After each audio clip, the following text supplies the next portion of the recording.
there is some pressure and demand on the Electoral Commission to ensure that the recommendations for electoral reforms by the Supreme Court in last year are implemented to the letter, 2012.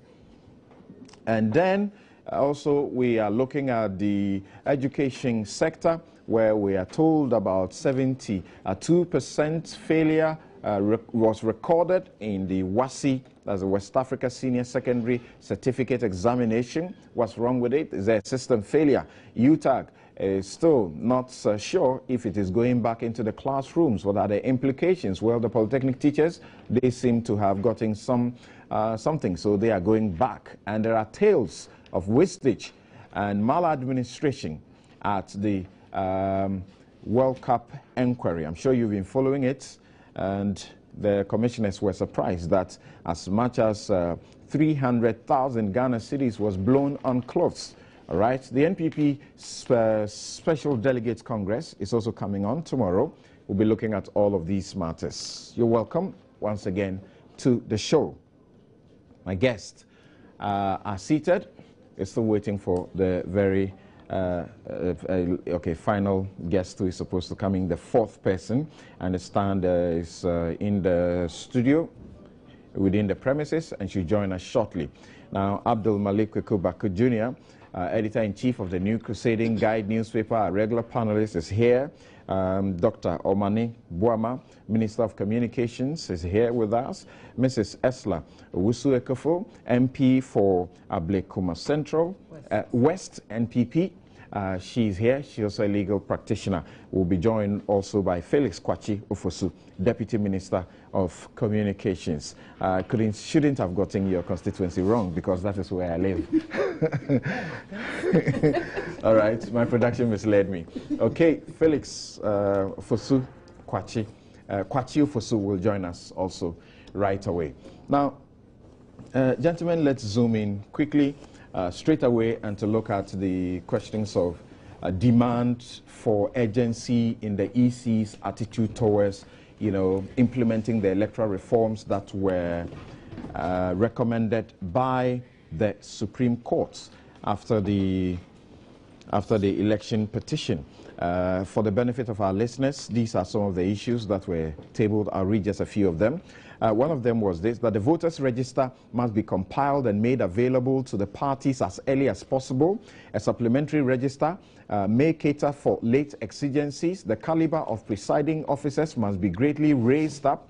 The pink sheet is too elaborate. A much simpler one to meet the pressures of the public, wariness and lateness of the day at the close of a poll, etc., is also important. The carbon copying system has to be improved upon. The biometric device system must be streamlined to avoid breakdowns and the stress on the electorate involved in an adjournment of poll. Invalidating wholesale votes for insignificant excess numbers is not the best application of the administrative principle of proportionality test. And these were the recommendations as put out by Justice William Atiguba, President of the panel. I'll read to you in the course of the show what Justice Jones Doshe also had to say. But let's start this way. Occupy Ghana and Imani Ghana yesterday organized what can pass as a very, very successful forum, well attended, covered by majority of the media or almost all the media in the country. And there was a pronouncement by Professor H. Kwesi Prempeh, who is a constitutional law professor in the United Kingdom. And he simply said, among others, that the judgment was of dubious value. Let's listen to him briefly. The majority judgment in the 2013 presidential petition case is regrettably of dubious value.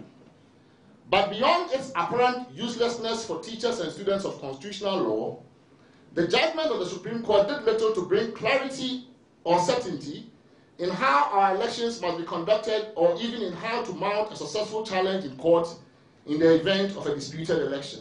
The judgments of the majority in that case have left us with more questions than answers, creating more uncertainty about the legal standards for conducting a valid presidential election in Ghana or for successfully challenging the validity of a declared result. Such uncertainty, as well as the lingering perception following the 2013 petition that a judicial challenge to a presidential election has rather very poor prospects, does not augur well for the peaceful and orderly conduct of elections. Instead of giving us clarity and certainty on the law of elections and election petitions, what we got from the Supreme Court majority were some recommendations. And I suppose those recommendations have in fact been taken seriously by some, including the organizers of this forum. Unfortunately, those recommendations are bereft of legal authority. When a court means to compel a party that is subject to its jurisdiction to take or refrain from taking certain actions, it proceeds by way of an order addressed to that party. It does not make recommendations. The Supreme Court's recommendations in this case, then, are what lawyers would call mere dicta. They are analogous to a non-binding advice, but this is not to say that the recommendations are themselves bad. It is to simply say that in and of themselves, those recommendations cannot compel the EC to do those things that have been recommended. And with an EC such as we have, you need more than recommendations to get it to act. Lawyer there. I start with you, Ursula, and I'm reading a portion of what Nana Akufo-Addo also had to say on the occasion of the anniversary of that historic judgment. And Felix, once again, welcome to the show. Great. And he says that, I suspect that the Electoral Commissioner will no longer be in a hurry to tell anybody to go to court when the actions of the Commission are challenged. I am certain most of us will hesitate to take electoral matters to court. I want you to emphasize that, underline that. I am certain most of us will hesitate to take electoral matters to court. The lessons have been well learnt. The NPP is taking these hard lessons seriously and will approach all future elections with the experience of the courts very firmly in mind. A major lesson is the need for maximum vigilance on the part of NPP people so that we can protect our votes and ensure that our victory is correctly recorded and reported from the polling stations. Listen to the President, John Mahama, what he also had to say. He says, very briefly, quote, the Supreme Court judgment on the election petition underscored the fact that you cannot get from the courts what you did not get from the people. Thank you. And it's a pleasure to be on the show again. Great to have you always. Yeah, yes, and let me say good morning to your viewers and listeners and to my constituents, the good people of Oblikumo West. I will approach this from the angle of a lawyer and a politician and say that I agree with Kwesi Prempe's analysis that the Supreme Court judgment left all of us in the legal profession more confused, because one would have thought that this being the first election petition challenging the election of the President of the Republic of Ghana in the history of this country, which had taken place in the Supreme Court, would get a definitive statement of what the law on it would be, what constitutes proper election, the legal framework for, and the proper way in which to even challenge the election of a president, so that at the end of the day, subsequent petitions will be guided by the clear statement of the law set out in the Supreme Court, and it would enable us to all take some lessons from it and move forward. It's tempting to say that the Supreme Court has spoken, so let's just forget about it and move on. We can do that. But then what light is it throwing on our path for future challenges, if indeed any?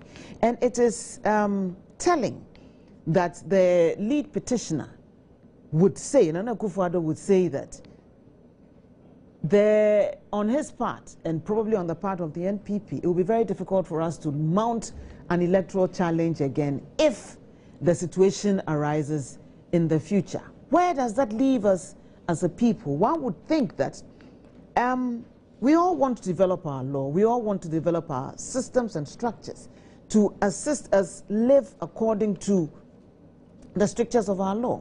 But if one party, and a key party at that, feels that there was no clarity in the judgment, and so it would be an exercise in futility or a waste of their time to even attempt to use this procedure again to ventilate whatever grievances they may have, then it means, and that's the scary part of it for me as a politician. In the last election, I spent 2 nights at the Collation Center. And sometimes I felt as if we were at a war. And I kept asking myself, why do we have to go through all this? People are just going to the polling stations to cast their ballot, to determine who would lead them in Parliament and the presidency. Why do we all have to resort to employing macho men and security men and be rushing helter-skelter and the police and be at each other's throats? Why do we have to do that? Now, if at the end of the day, the losing party says that there is no point in going to court, then it means we're going to slug it out at the polling stations. And that's the source of my fear, that in 2016, we're going to have very difficult situations across most polling stations because the court, in effect, has told us that don't bother collecting any evidence on the face of the pink sheet or on the back of the pink sheet or whatever. Don't bother analyzing the law vis-a-vis what actually happened on the grounds. Just make sure that whichever ballots you want enter the ballot box are counted and declared, because so long as they are, we will uphold it. Just Atugba started by saying that the courts are reluctant to disturb the results of elections, which I find very worrying. It is not the duty of the court to uphold whichever the election result is declared, but to determine if indeed it was declared according to law and the rules and procedures set up for the conduct of the elections. And the NPP has done a review of the entire judgment, and part of its conclusions are that it finds it very curious. For example, on the vexed matter, the issue that Justice Atugba says sharply divided the court, the question of absence of the signatures of presiding officers. The NPP finds it curious that this same Supreme Court, in interpreting the Constitution, a provision that is mandatory, the court will resort, as in the majority here, will resort to using other statutes or anything other than what they call the time-tested, honored principles to interpret the Constitution. And they say, for example, that you say you should not punish the voters for the mistakes of the presiding officers. But we know, for example, in the line of cases about the requirement for Parliament to give prior approval to a contract if it has international business connotations. If that prior approval is not secured, the Supreme Court strikes it down because Parliament did not approve it. They say they find it strange that in that case, the Supreme Court says this was wrong. But in cases like this, the Supreme Court is reluctant to say it was also wrong. That's just one of the instances which are worrying to those who study the law. What is the import of a signature if the Constitution says it shall be signed? And the Supreme Court tells us that it doesn't matter. Whether they sign it or not, it doesn't really matter. At the end of the day, what clarity have you brought in the interpretation of that constitutional provision? It leaves us all very much at sea. And that's why a lot of us are wondering exactly why we wasted 8 months of our lives in court when at the end of the day, we really have nothing. A similar situation arises with the interpretation of the overvoting, where they said that it is ballot stuffing. What is ballot stuffing? What is the import of ballot stuffing? At the end of the day, does it make it right that you would expect that 100% of all the people on the register should turn up to vote. No deaths, no absences, no illnesses, nothing. And so long as there are 100, well, the total votes announced, even if it falls short of the tally of the votes. And every item on the pink sheet has relevance, it's important. And I'm surprised that Dr. Frejan in the box made it seem as if the pink sheet didn't matter and anything at all which was put down was okay. When it was all very thought through, because that's part of the ballot accounting process. And if it doesn't add up, then it would raise a prima facie suspicion that something didn't quite go right. It is worrying, to say the least, that at the end of the day, critical analysts of the Supreme Court judgment can come up with a statement that it was of dubious validity and it is totally worthless to students of constitutional law and to teachers of constitutional law. And they are saying that because it is supposed to be the standard by which we are going to judge all other cases which come up. Including parliamentary elections. Yes. Now, just hold on briefly there for me. I was just going to add a bit to it that because it's a Supreme Court decision, all lower courts are bound by it. And if, in the eyes of critical analysts and researchers, it is of dubious validity, what are you going to do when a similar situation comes up at the parliamentary level and the opposing counsel cites the Supreme Court judgment as authority for dismissing the case, even if there is clear evidence that there was overvoting and ballot stuffing or whatever you want to call it, or other things went on which were wrong, and previous judgments of the High Court have upheld similar situations. It puts all of us in a bit of a bind. But that will largely depend on the set of facts that are put on a particular case. Now, Dr. Manibuama, tell me, when you hear Nanado say that people will hesitate to want to take any matter of this nature to the courts for resolution, does it suggest to you a betrayal of his earlier concession, which we have touted as having given him, even projected him, beyond this country and giving him a good international statesmanship? I think that Nanado is only concurring with what the president tweeted. I mean, paraphrasing that the court will not give you what the people have not given you. And I'm very sure that is a paraphrase of our lawyers, your viewpoint that one cannot give what he doesn't have. So turning it in an electoral way, clearly, the court did not give Honorable Nana Akufo-Addo and the MPP what the voters did not give them on December 7. I think that insofar as the people did not vote for you, if you contemplate going to court to use that to subvert the will of the people, the Supreme Court has proven to us, per the 29th August judgment, that it will be an absolute waste of your time. I also think that perhaps the last straw that the petitioners have been hanging on seem to have broken down completely per what we have been hearing over the past 36 hours. And I must say, I have not been hearing them directly, apart from reading on the various news portals and sometimes during a news item, because we have been quite busy working for the good people of Ghana. I say this because at least when they lost, they took consolation in the fact that there will be some reforms and all that. I'm wondering whether they had not studied the recommendations by the Supreme Court so well. That was how come they jumped to that conclusion, and that as an afterthought, as issues are sinking in, they are beginning to realize that, look, we lost the elections, and truly we lost.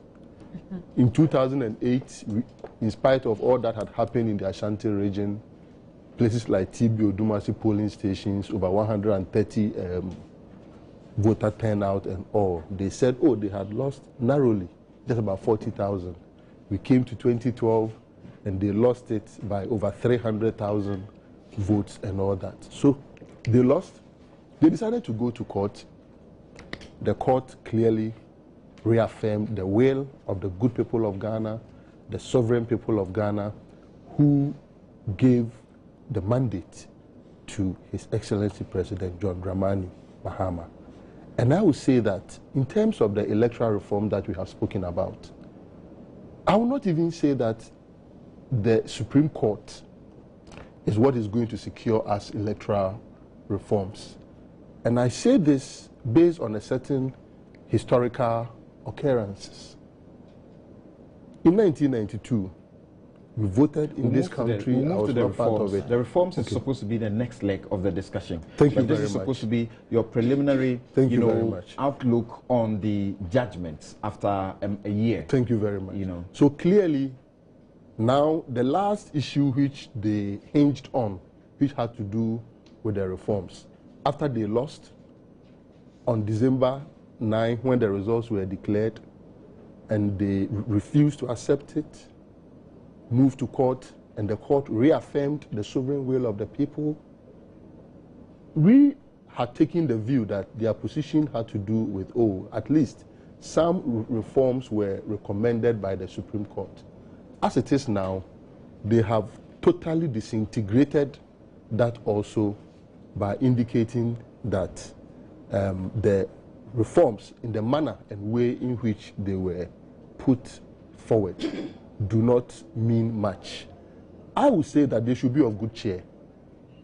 2016 will just be with us very, very soon. They should put their house in order and ensure that they face not just the NDC, but all the other political parties in another election.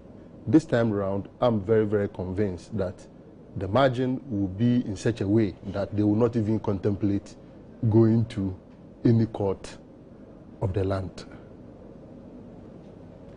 Okay. Felix,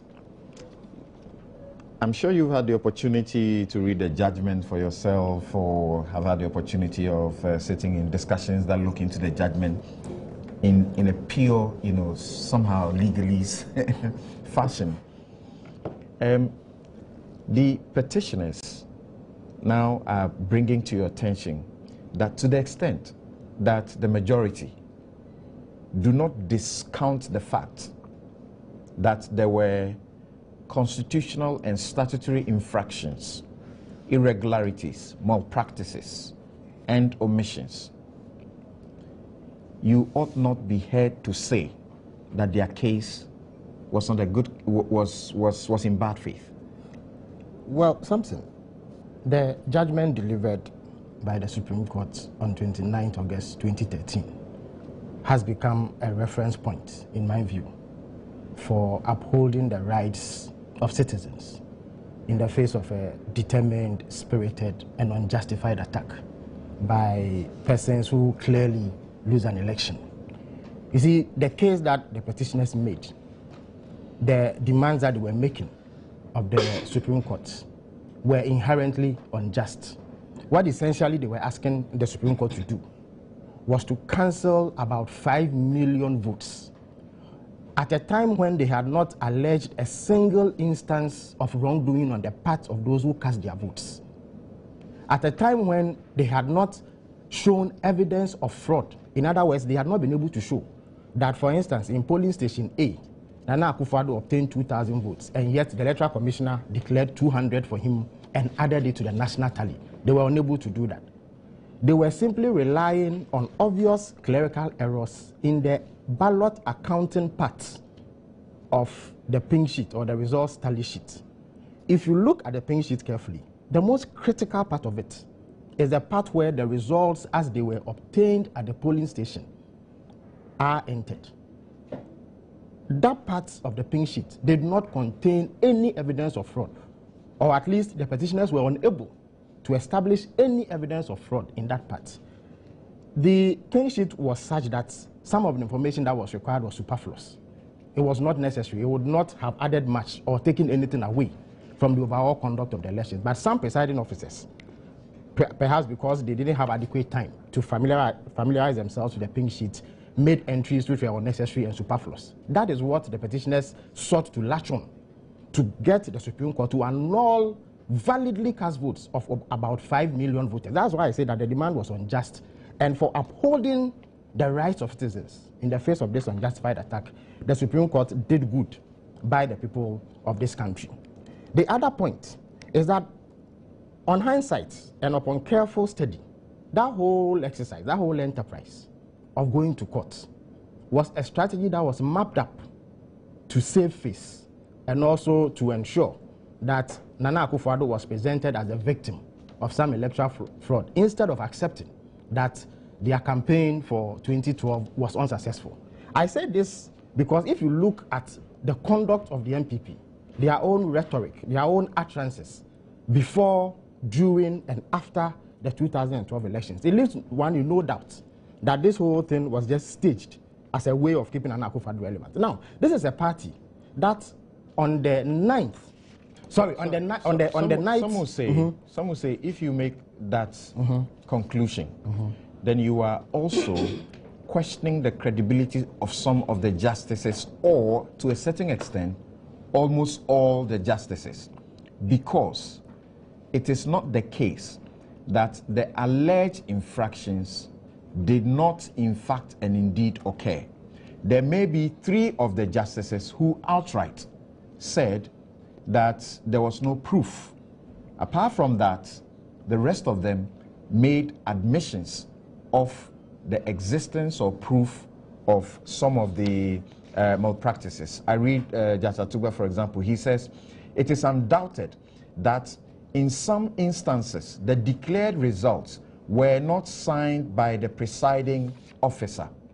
On the question of, say, overvoting, he also speaks to that, and you find that that guides his recommendation that cancelling wholesale because of overvoting is not just. You should learn to do it by proportionality.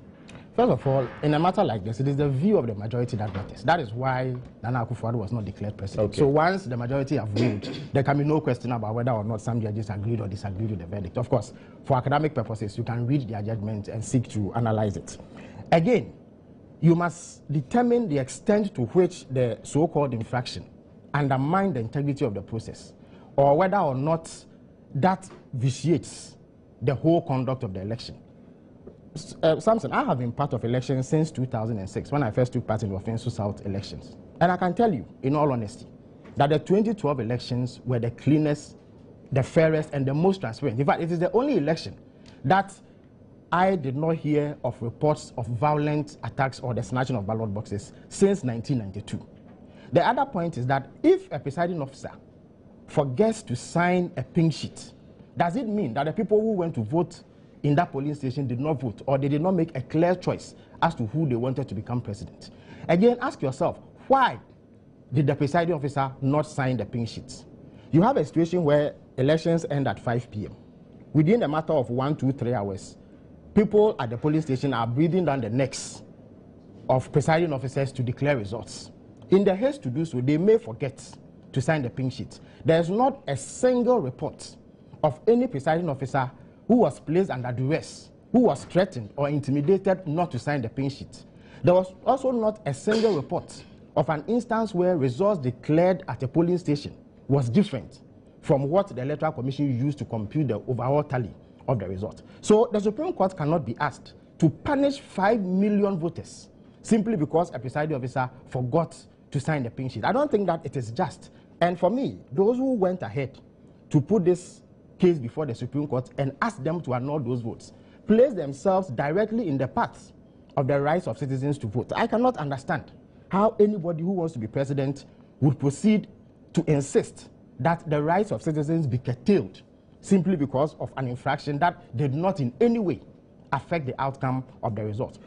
Samson, listen, in 2016, 2021, and in subsequent elections, simply by the nature of our elections, the number of pink sheets involved, and the whole size of the exercise, we are going to have these clerical errors. There's no way, there's no place on earth where elections are held and you don't have clerical errors. Indeed, there is a famous ruling by the Canadian Supreme Court in which they acknowledge that elections are such that because human beings are involved, mistakes are bound to be made. But let us not allow people to harvest those mistakes, which do not go to the heart and integrity of the election simply to get results overturned. And that is perhaps why calls that taking advantage and fair advantage. Fraudulent advantage. Yes. That is precisely what the MPP and their petitioners sought to do. Because I was going to tell you that this is a party that on the night of December 7th claimed it was winning. Their campaign coordinator, Mr. Boache Jaku, issued a statement in which he claimed that the MPP was winning and that all the data, and I'm quoting him, based on all the data that was coming in, they were on their way to victory. Subsequent to that, when they realized that President Mohammed's victory was within sight, they quickly changed their tune. Mr. Obechebi Lamte, then chairman of the MPP, on the 9th of December, held a press conference in which he alleged that President Mahama, it is obvious from the preponderance of evidence available to us that at all material times, the ruling National Democratic Congress, led by President John Mahama, conspired with certain EC staff in constituencies across the country to falsify the election results and thereby abuse the mandate of the people of Ghana. This is an allegation in which he claimed that President Mahama had connived with the EC to steal the mandate of the people. And yet, when they went to court, there was no mention of this. Okay. Again, after they themselves had chosen the Supreme Court as a forum, and the Supreme Court had given a verdict, they turned around and started attacking the same Supreme Court. So there has been insincerity, incoherence, and inconsistency all the way from the period preceding, during, and after the election. I think that we need to put these matters in perspective. When we come to talk about the reforms, very much. I would make my views known. Kweku, Felix talks about an unjust demand, talks about the fact that you don't punish, echoes the position of the court that you don't punish the voters for the wrongs, or what I say, you don't visit the sins of the officers on the innocent voters. The NPP up to today, after its review, is saying that is inconsistent with what the Supreme Court itself does, so that our Attorney General executes a contract, duly executes a contract with an international organization of sorts, and yet when it is taken to court, the Supreme Court strikes it down because there was no prior approval. Yeah, so perhaps a certain hint of inconsistency out there, and you wonder sometimes how the judiciary or the justices of our courts, especially the Supreme Court, deal with these things. Because I think there were even judicial precedents relative to the point about Shah already. And I think the MPP review team report, I see references to the Damati, Amidu, Woyome, and all those things. So there's an established precedent out there. I am not a lawyer, as you know, so I think I may not be able to interrogate the issue in a very efficient manner. But perhaps that is what underlines the point Professor Prempeh is making, about the dubious validity or value of the judgment, constitutionally, legally, judicially, maybe. And they are big brains when it comes to these things. So that's a point he's raising, and I think it will be interrogated as we move into the future by many other legal brains. We need a contest of ideas on that level. That's what you do to judgments anyway, so that we can all learn. And future litigation at the same level of Supreme Court may even be informed by those scholarly, analysis and things. So it should be done in good faith. But politically, I think that what happened eventually was positive for this country. One, my brother was just talking about this is the cleanest and freest and fairest election because it was devoid of violence in any of the constituency. Thank God for that. That meant that all die be die was misinterpreted all along prior to the election. No. Served as an effective deterrent. That meant nobody was planning or plotting to inflict violence on this country. And when they thought they had a problem with the declaration of the EC, they proceeded to the forum that constitutionally had been prescribed. That is the court of law, at this level, at the highest level of the court of law, to seek redress. That itself has been given to us by the Constitution, Article 64(1). So it is clear that everybody who was involved in this whole saga was law-abiding and interested in seeking constitutional prescriptions to the melees that had been dictated. You know, when Nanado says anyone will hesitate to go to the courts, I mean, knowing the lawyer that he is, I mean, he has no question credentials as far as that area is concerned. Knowing that the same court is not bound by its own decision. He hasn't said they won't go to the court. Has he said so? He hasn't. What you just said didn't mean that they won't go to court. What indeed I think the emphasis is on the need to police the elections at the constituency and polling station level. And it's in their review committee report that I have seen, I've cited. So hesitate is just an expression that, look, we would take a second look at how we go about these options. But he has not declared a no court option. He hasn't. So let's be fair to the fact. No, but I think that the key thing, and government itself, in spite of its initial overrating of the election, the effect of the election petition relative to the economic conditions in which we live, now has shifted slightly. At least they are now a bit balanced. And if you read their report, the homegrown policy, the economic and financial policies for the medium term, prepared by the government of Ghana, 14th April 2014, the first page has found something very significant. At least they now have arrived into to the middle. And a very, very important observation. What has that got to do with the election petition? I'm going to read it. Okay. Paragraph 4. It says, there is no doubt that the outcome of the long election and court processes is a positive manifestation of the consolidation of Ghana's democratic credentials, and as to the certainty in making Ghana a stable and positive environment for domestic and international investments. It makes the country a strong functioning democracy in Africa, and the outcome of the case stands out as the single most remarkable achievement in the country's governance history. This is the concession that government has made, perhaps with the benefit of hindsight. They have not taken away the effect they claim, the negative effect they claim had on the economic situation. But at least this is a concession, okay? And the concession that Akufo-Addo himself made. Could it not also mean that despite the shortcomings, despite the problems it brought, it is still what they say it is? Exactly. Oh, but I've said so. But I've said so. What you are saying, I've said so. I said they've come to the middle. Previously, they never said this about the election petition.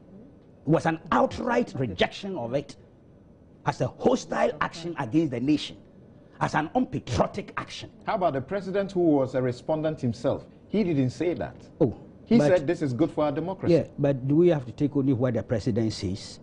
So then they were not speaking in consonance with what the president was saying, and we allowed them to come and say it here. Even today, they still say so. Some of them are not aware of this concession that government has made in an important document of this nature. Some of them are not aware. Listen to them. They still say things to the effect that whole thing, I think, has been said here in a very indirect way by my own friend Felix about the negative aspect of that thing, that an attempt to fraudulently procure. It's a process that was used to determine it. But that we disagree with the substance of the case they submitted. I am saying that for me, see, we are coming to reforms, as you say, sure, which I think that's where the focus should be. Yeah. We cannot spend too much time here interrogating what happened at the Supreme Court, really, to be honest with you.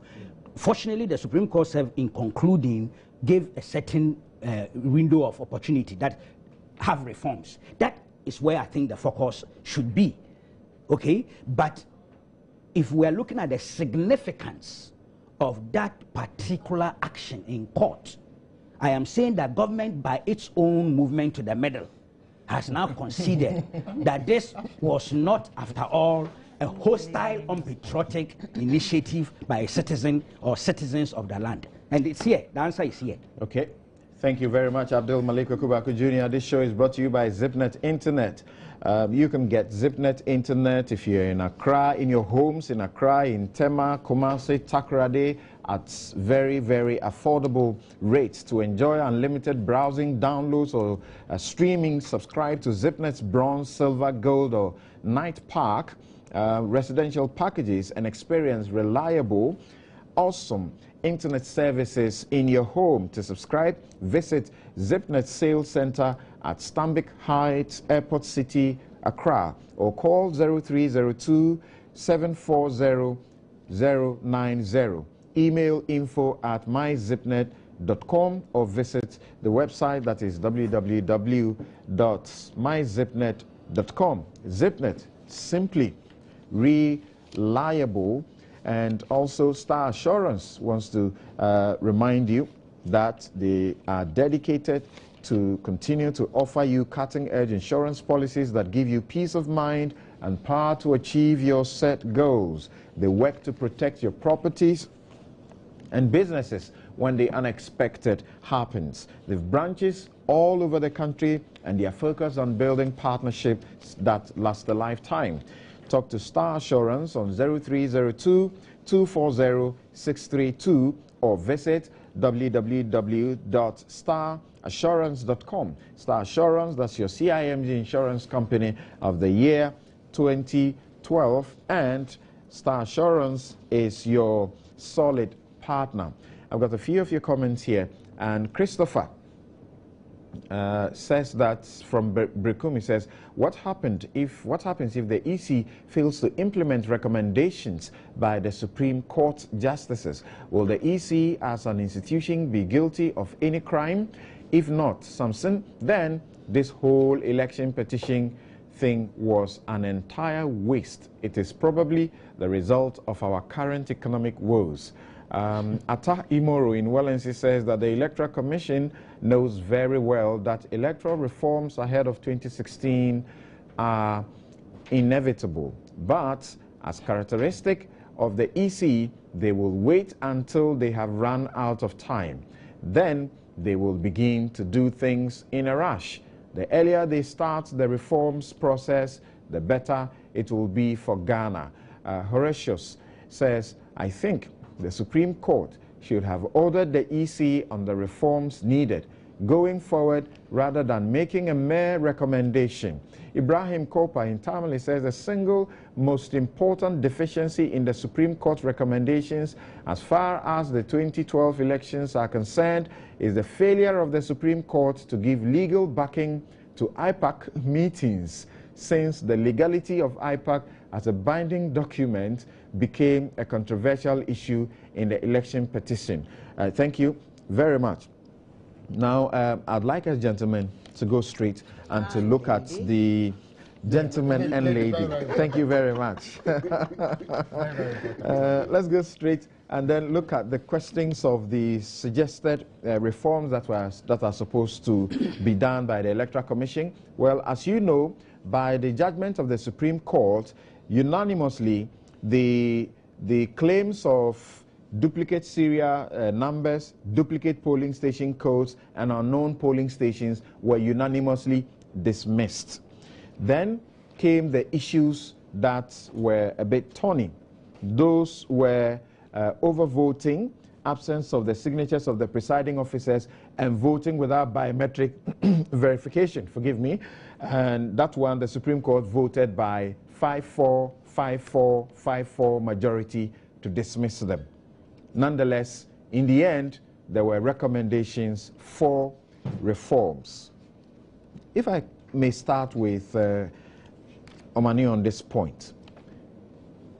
Of course, you don't see it clearly within the recommendations. But going into the next elections, what constitutes overvoting?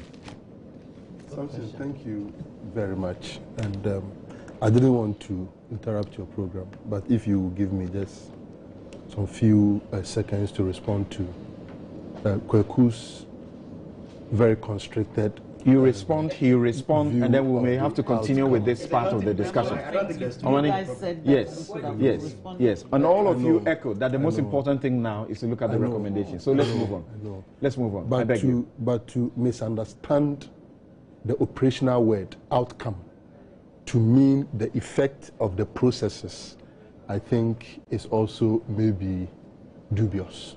I'll just say that. Okay, move on. Let me indicate that, look,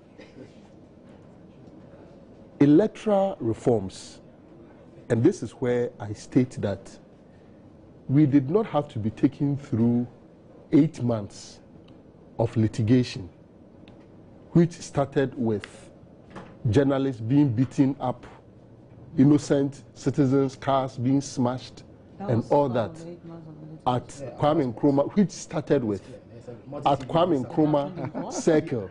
No, at Kwame Nkrumah Circle. We did not have to go through that. It didn't take that for us to convert from opaque ballot boxes in 1992. It didn't take that for us to move from black and white photo ID to colored and a return to black and white. It didn't take litigation for these things to occur. And even if we have had instances of, please allow me, even if, which is why I captured it with the even if we have had instances where we have experienced 1 or 2 cases, i.e. the MPP in the year 2000, Kofi Potufe in Ujo Metonunu, and late Squadron Leader Sou in somewhere in 2005, thereabout. It was not on the scale that paralyzed the whole nation into people virtually glued to their television sets from morning till about 4 p.m. or sometimes 5 p.m. A good background to go on to my question. Good. So what I'm saying is, the Supreme Court and the law, and I'm sure you and Asla will know better. Law, even if you say that jurisprudence has some semblance of science in it, it's not precise science. It's not like chemistry that you know that if I mix sodium hydroxide and HCl, I must come out with sodium chloride and water. So if they went to the Supreme Court expecting concrete definitions of these issues, they may have gone to the wrong forum, which ended up being much more expensive for us as a nation. Fortunately, there is IPAC.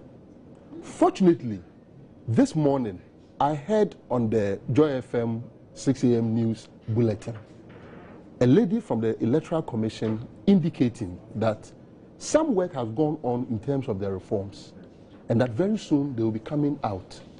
I think that IPAC is the right forum for some of these issues that were raised to be trashed out.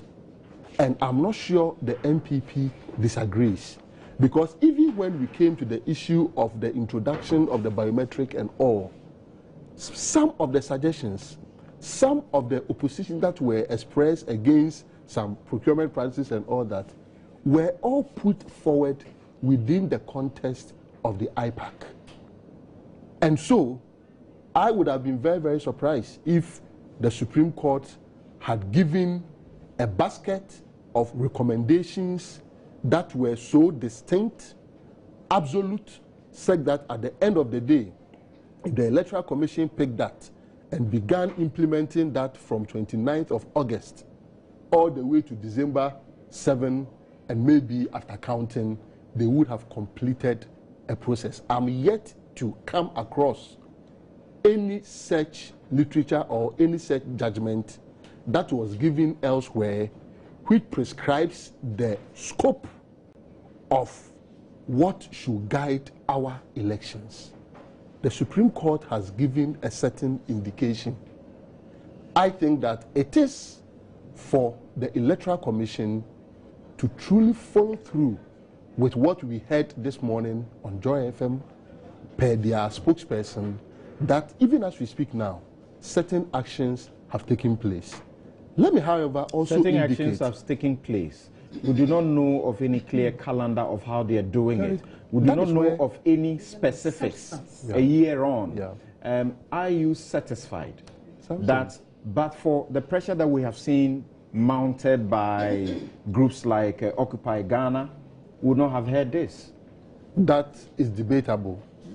Let me state that, look, as a political actor, I will not say that the Electoral Commission have always acted in a manner that has been satisfactory to my expectation. Okay? I would have wished that even as of now, all these things would have been trashed out. But let's face it, they may also have their own challenges. Okay? If that is the case, it will not matter the amount of what we may be characterizing as pressure that will be exerted. It is rather at the level of the IPAC, at the level of Parliament. And recently we had the chairman of the Electoral Commission, Dr. Kojo Afarijan, going to Parliament to have an interaction with them. If people are so minded that, look, we want to know what is happening in terms of the nitty-gritties and all, I'm sure Parliament can do that. But I'm not going to say that because the Electoral Commission did not communicate what they were doing about those recommendations, bearing in mind that with or without the election petition, the Electoral Commission would have definitely rolled out some recommendations. And I say this based on historical materialism. Okay. From 1992 to 1996, 1996 to 2000, 2000 to 2004, 2004 to 2008, 2008 to 2012, we did not require an election petition Supreme Court for them to effect some of these reforms. Thank you very much. Now, Esla, the NPP's team, after its review, also gave recommendations, most of which I find actually are the recommendations that the Supreme Court has already, given. And going into the next elections, the three issues that the judges were divided on, overvoting, the absence of the signature, and the biometric verification, no verification, no vote, are going to be the big issues. The suggestion, for example, per their recommendation number 9, is that there ought to be a universally accepted definition of overvoting. The committee recommends that NPP initiates for IPAC to adopt a common definition of overvoting acceptable to all. They don't end there. What they say is that this ought to be legislated. Is that what you think is the solution? Can't IPAC agree on all of these three quickly and sort them out? It would have been the ideal situation if, through discussions and negotiations, we could have arrived at what, in common parlance, we all understand as overvoting. But as we saw, even while evidence was being given, and in the decision of the court, there's absolutely no clarity as to what constitutes overvoting, or if indeed any such creature exists. So, for us to know exactly what is not acceptable and what is acceptable, we need to have it stated in black and white so that in the event of any such occurrence, we would know what to do. And I would support the MPP's position that this ought to be legislated. And I'm sure we can all agree on that without taking extreme partisan positions on this matter. It's time, and I think it will do all of us good service if we move away from looking at whether the current situation benefits us or doesn't benefit us, but what would be good for the country as a whole, and think more of the national interest when we're discussing these matters. A year ago, and we seem to forget that, this country was on the brink. This country came to the brink, and it could have gone anyway. if that major concession hadn't come and Akufo-Addo hadn't calmed down tensions and stepped back, anything at all could have happened in this country. We don't want to get to that point again. No, because the court gave its decision. No one had an option. Yes. I am not saying anybody had an option. But if Akufo-Addo had said, I'm sorry, I disagree with what the court has said and I'm not going to abide by it. Then you go for a review. No, hang on. No, she's talking about treason, actually. Hang on. What is treason? If you declare yourself president, nobody, please don't put words in my mouth and let's have a civil conversation. Right. I beg you. Right, please. gentlemen. All I'm saying is that this country came to the brink, and it is only those who would, for whatever reasons, are unwilling to accept that, who would make comments such as it would be treason. If that hadn't happened, Gentlemen, if that concession hadn't come, if tempers hadn't been calmed down, if that direction hadn't been given to his teaming supporters, this country could have exploded. Call it whatever it will. Call it whatever you will. And that could have been the outcome of the petition. Thank God. All of us decided that, I'm sorry, we chose this path. We will go through with it to its logical conclusion, even if we do not like the outcome of it. And we all have to accept that and not argue about that and put labels on it. Let us look at this push for reforms in that same mindset of what would be good for the country and what would be good for us, either as political actors, political parties, or individuals. But let's think about the national interest in this case. You're a member of parliament. How have you been aware of how the EC has been going on about this? Well, a lot of things happen behind the scenes. And if it even comes to the passage of the legal regimes guiding elections, it is through the suggestions of MPs that the improvements that we've seen have come.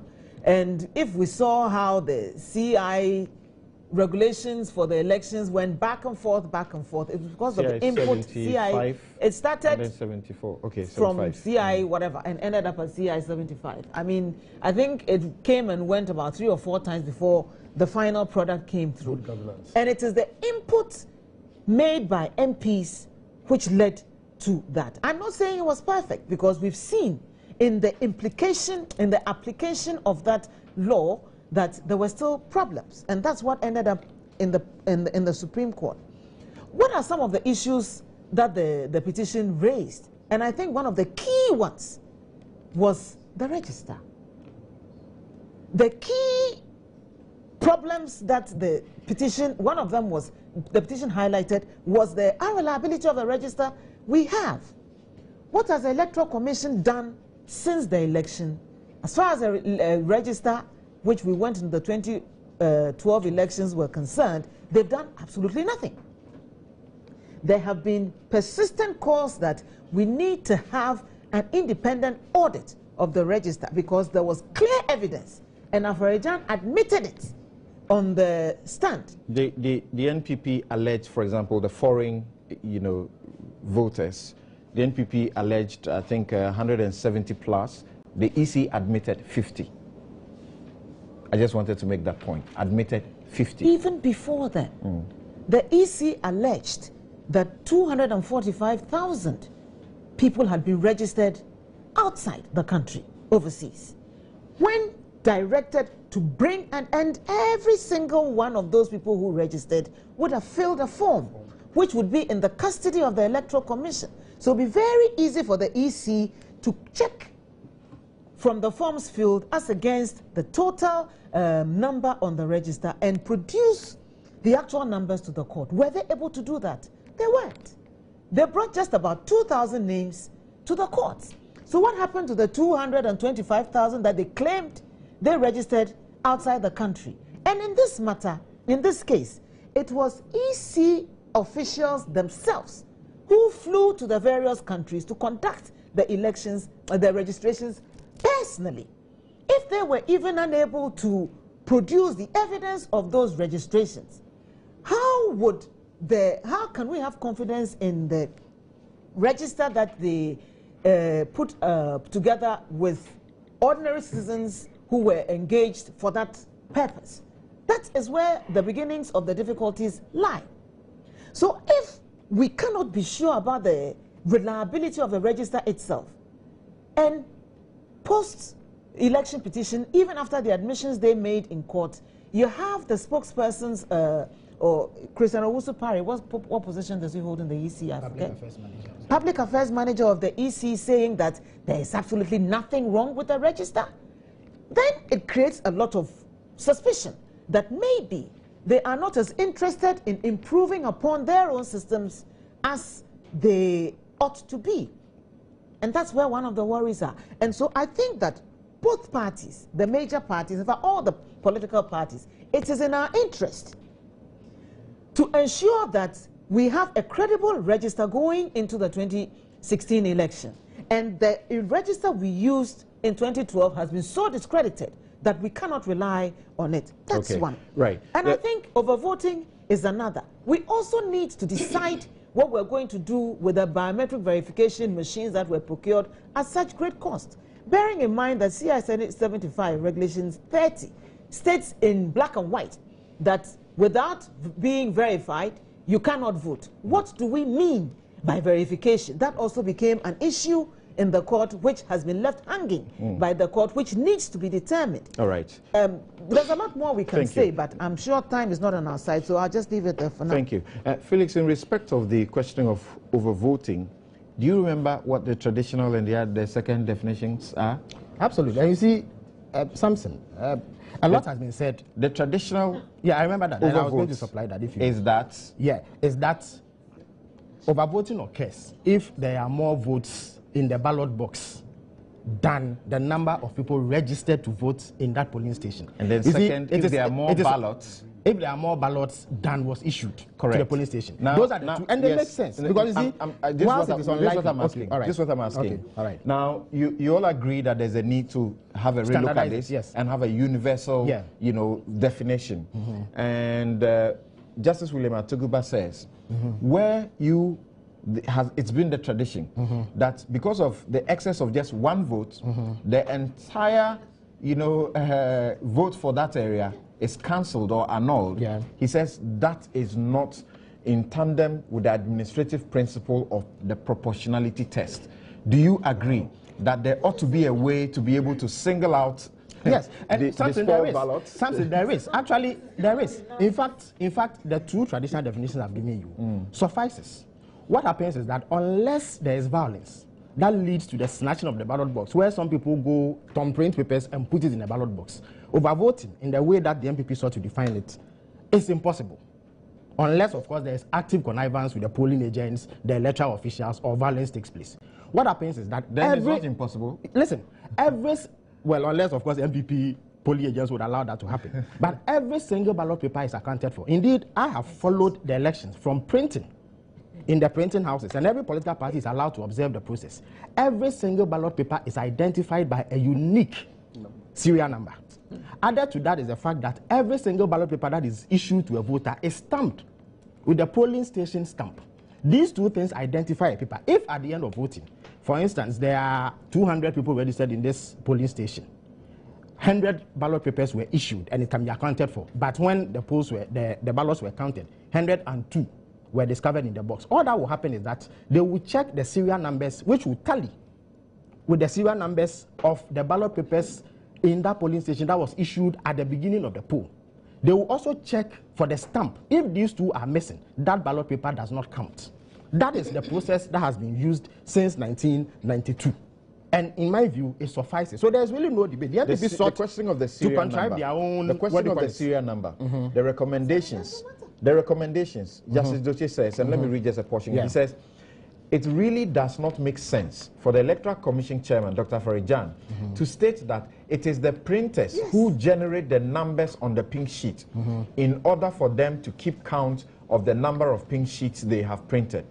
This is not only absurd, but also exposes the Electoral Commission as lacking any control mechanisms to really check the actual number of pink sheets delivered to them. You don't agree? You see, the pink sheet is no different from this sheet that you are holding. The serial number on the pink sheet is just to allow those who print it to count the number of papers they have printed. It is superfluous. It does not in any way. You leave that to the dictation of the printer? It is okay if the Electoral Commission dictates it, but I'm saying that the number on a pink sheet does not in any way contribute to the credibility or otherwise of the electoral process. I understand that you don't agree with all the reforms suggested? No, not at all. Not at all. I agree with two of them. The one that talks about better and adequate training for polling officials. Because what actually the MPP sought to harvest were genuine mistakes they made in failing the ballot accounting portion. It is obvious that they didn't have enough training, and so they supplied information that was unnecessary, and the MPP sought to take advantage of that. The other one is the simplification of the resource collation sheet, or the pink sheet or blue sheet or whatever sheet it will be next time round. The information contained on that sheet is simply too complex and tends to confuse polling officials and even polling agents sometimes, if it could be simplified. But let us be fair to the EC and cut them some slack. Something. Training of polling officials can only begin when elections are approaching. They cannot do it 2 years before the elections. The printing of the results declaration sheet or pink sheets takes place about a month before election. They cannot print it 4 years in advance of an election. So we have not gotten to that stage yet. The second point is that the EC itself, traditionally, have always conducted a review of every election and invited proposals and input from all stakeholders in order to improve upon the process for the next election. In fact, when they were taken to court around January or so, they were in the process of conducting that review. I recall that they held one such meeting in Koforidua where they invited stakeholders to deliberate on the outcome with a view to reforming the process. And then, secondly, they themselves invited proposals from political parties. Immediately, the judgment was given, about a week or so after the judgment was given on 29th August. They invited proposals from political parties. Since 1992, there have been incremental reforms. But I get the impression that some people are attempting to stampede the Electoral Commission to undertake reforms as a way of placating people who lost an election. That should not be the process. Whilst I agree wholeheartedly that all stakeholders have a duty to make an input into the electoral process, let us not act in ways that undermine the independence and integrity of the Electoral Commission. And perhaps the Supreme Court had that in mind when they made recommendations but did not make others, because the electoral rules cannot be foisted on the Electoral Commission. I believe that we must allow them the space to develop guidelines and rules and process. Even so as we make you also spoke about training the polling agents and all. Yes. The NPP makes a suggestion. What do you say about it? In their recommendation number 6, they say to ensure the efficient discharge by polling agents of their duties, the committee recommends an amendment of the Public Elections Regulations 2012, that is CI 75, to enable polling agents participate in the special voting before the election. This will afford them ample opportunity of carrying out their roles without any constraints. I agree entirely with that. I doubt if they don't participate in the special voting. Well, if that is not the case, then it can be improved upon. I agree entirely with that. But again, something. You see, let us not create impressions that do not exist. It is untrue that the polling agents that were deployed this time around failed to do a good job. In fact, it is also untrue that the MPP was not vigilant in this election. You recall that they are the only political party that asked their supporters who went to vote to stay on and observe the process. You recall that it even became a matter of heated debate within the political arena. Whilst we in the NDC and other parties were asking our supporters to leave after the vote, the MPP insisted that their supporters must stay. They had 2 polling agents in every polling station.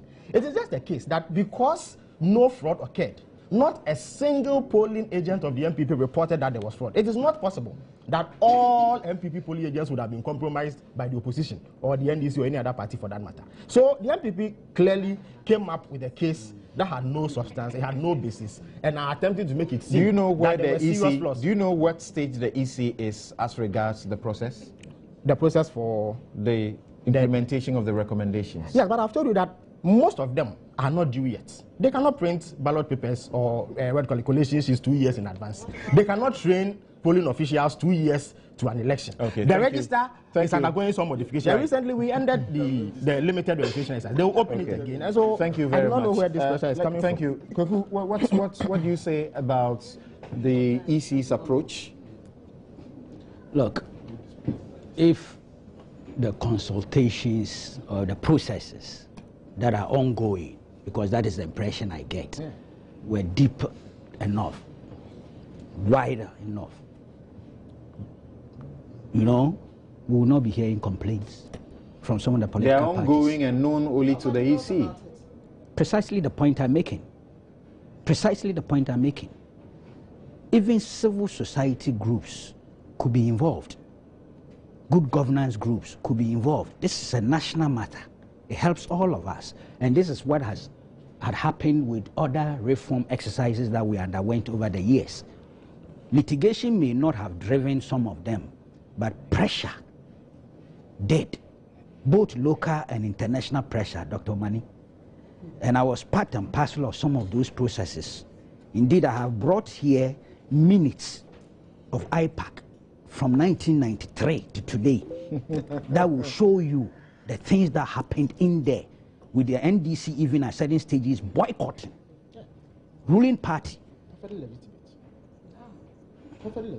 showing that they were averse to some of the reforms that were being recommended. I have the minutes here. Can deal with it. I was coming step by step. IPAC can deal with some of them, but it's all good faith, you know, mutual trust. The EC must accept that, yes, in spite of the fact that this body is at this stage adversary, it has a critical input to make in election administration. Take, for instance, there's a recent case of yes, and the intransigence that came in. That matter, it was a dispute. Yeah, but it could have been handled if both sides had agreed. All they had to do was to get Parliament to amend the thing. All they had to do, if there had been agreement and had been consensus, if good faith was driving the discussions and consultations, and there was not an element of intransigence on the part of the Electoral Commission, that matter, all the IPAC and all of them had to do was to say that, look, this is the way forward. After all, it's a legislation. It is subject to amendment by Parliament in order to clear that thing out from there. No, there was no understanding, so they ended up in court for the EC to be compelled. And you remember, even while the case was in court, they were out there doing announcements. They had to be checkmated by the court. So that element of intransigence coming from an otherwise credible institution, in my candid opinion, I've always stated that for them over the period. The best in Africa. Well, one of the best in the world. Yes, the best yes, in Africa. yet you also had problems with them and questioned their integrity and credibility. Yes. Problem with the Canadian election. You see, Gogo is very no problem. See, and my brother was making a certain point about the polling agents were everywhere. Yeah, but I recall that your polling agents were also everywhere when you went to court asking the Supreme Court to order the EC to publish constituency and polling station elections. We didn't call them as We are talking about the recommendations. No, keep your focus. No, I'm keeping that. No, but when sometimes they make such diversionary inputs, and you don't checkmate it, we are people are listening to us and watching us. So you have to set the record straight once you make your the substantive submission. No, my point is this: look, if indeed the EC were committed to the reforms, and according to Justice Joshi, these are urgent reforms, and they are not merely clerical, as some people, some attempts. Oh, can I read this one? Go ahead. This is Justice Joshi. It says, it is for this and other reasons stated in this judgment that I am of the view that there are indeed urgent reforms needed in our electoral process and administration. In the first place, it does appear to me that there is a need for inter-party advisory committee to consider legislation to legitimize the use of serialized pink sheets in just the same way as there are unique polling station codes. Does it not matter that the pink sheets, which form the primary documents upon which election results are declared by the Electoral Commission, are not serialized to prevent their multiple use and abuse, as was apparent in some few cases in the December 12th presidential elections? You see, my brother is saying, no, it's not yet time to print. It is yet time to consult and interact. If you are going to go for legislation and you think IPAC will play a role, it is now the time to consult and to interact in order to come up with a certain draft of what kind of legislation we are envisaging. It helps the process when it gets to Parliament, because a consensus of some sort would have already been built. You don't say that, oh, it's not yet time to print. First of all, how many months do you use to? We understand, Kweku, that almost all the time they build consensus at IPAC. The problem is that IPAC's decisions that are reached are only advisory, and the EC is at liberty. Gentlemen, allow me to ask the question. The EC is at liberty to implement or not. That is why the NPP, for example, is calling for an elevation of IPAC to a legal status. Before that, did you know what IPAC did about NV? Yes, we are told that they reached the agreed. consensus. Yes.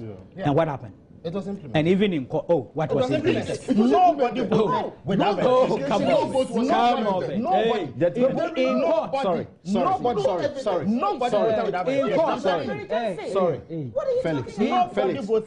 Felix and Omani. You see, Felix and Omani, with the greatest of respect to you, gentlemen, with the greatest of respect to you, please do not interrupt anymore. If you want to make any intervention, kindly note it. Apparently, Felix was at the 26,000 polling stations and constituencies. He was everywhere.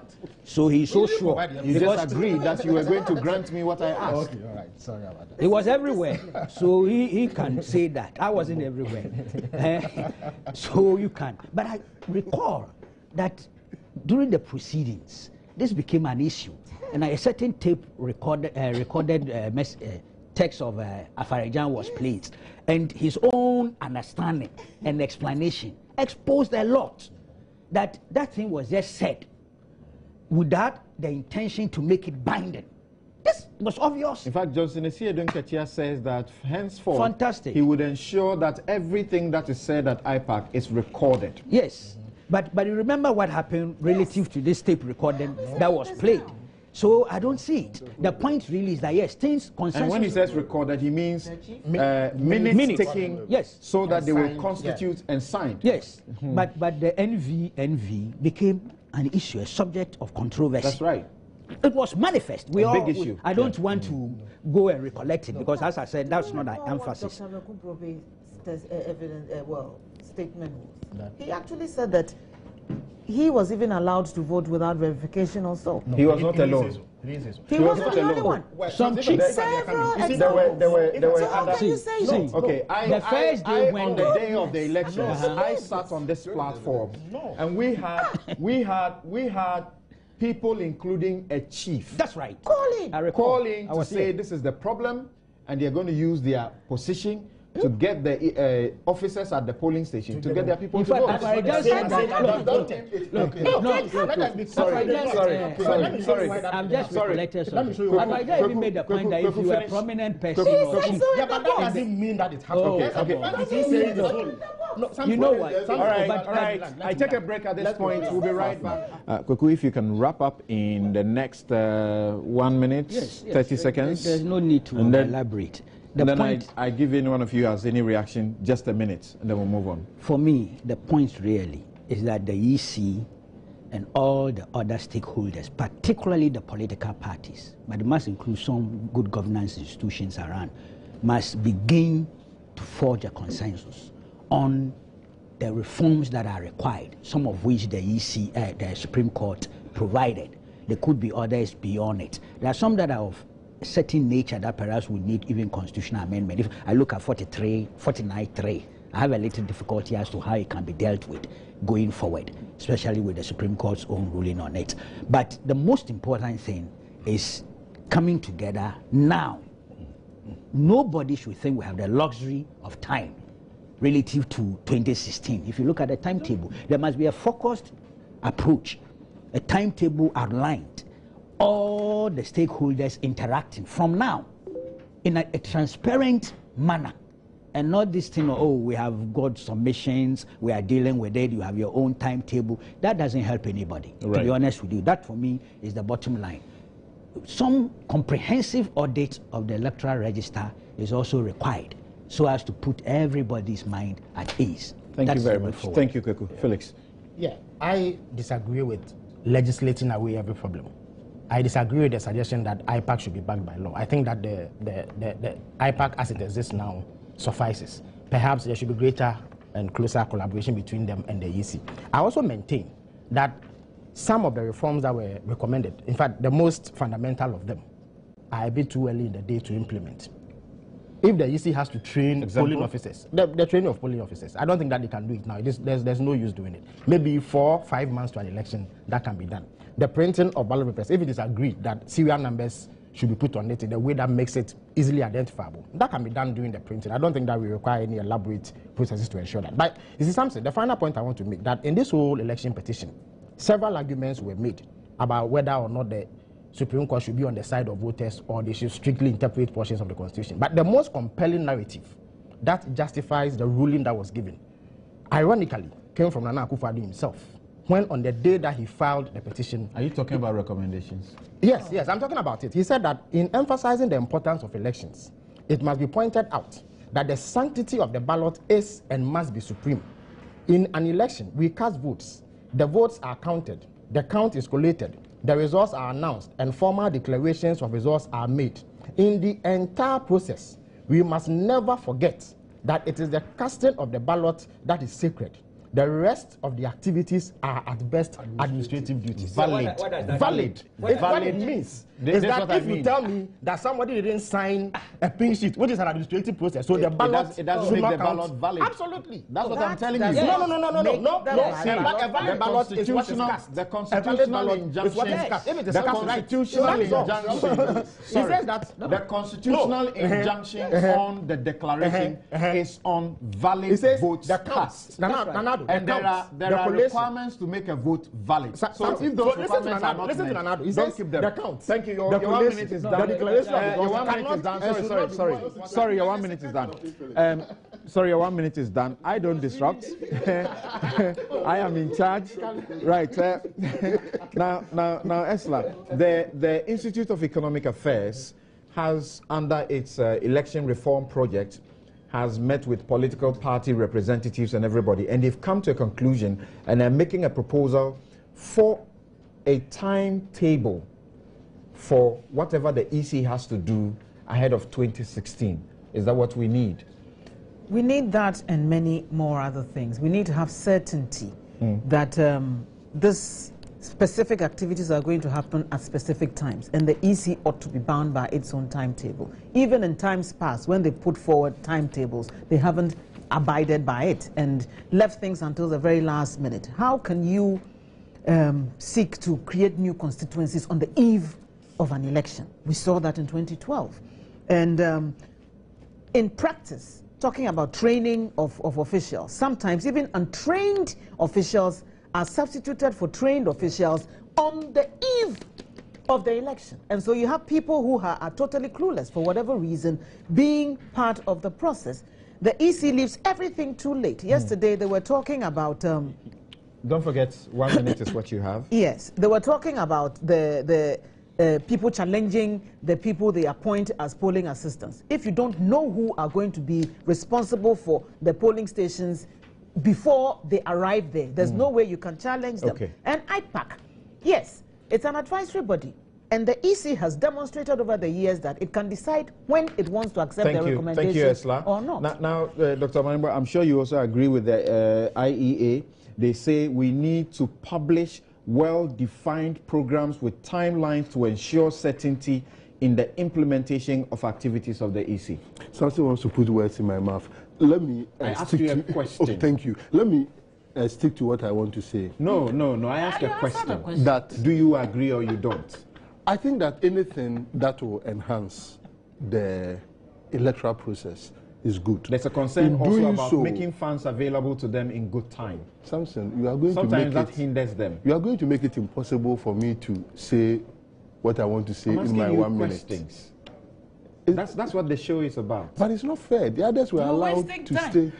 If you allow me. I'm giving you the time, so I ask Thank you very much. So, Samson, I will say that the electoral register will be displayed, and the same interest that we have exhibited, all the political parties, every citizen should be interested in going to observe the register at the polling stations so that we can advise our departed ones let's register that, look, this person has passed away, the name must be deleted.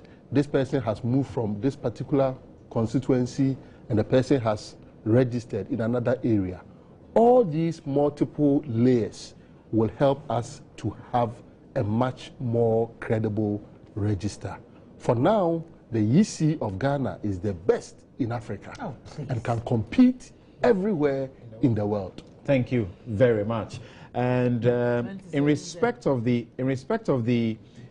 Occupy Ghana and Imani forum that they organized, they came to a consensus and they have a list that they are going to issue to the EC to ensure that this is how it does its job. Number one, they are asking that the voters register should be prepared and made available for scrutiny about 1 year before the election cycle. The identities of proposed presiding officers should be published so electorates may have opportunity to challenge their suitability. There is the need for legislation to sanction the actions and or inactions of presiding officers. There should be a uniform national identification system whose cards can be used to exercise one's right to register to vote.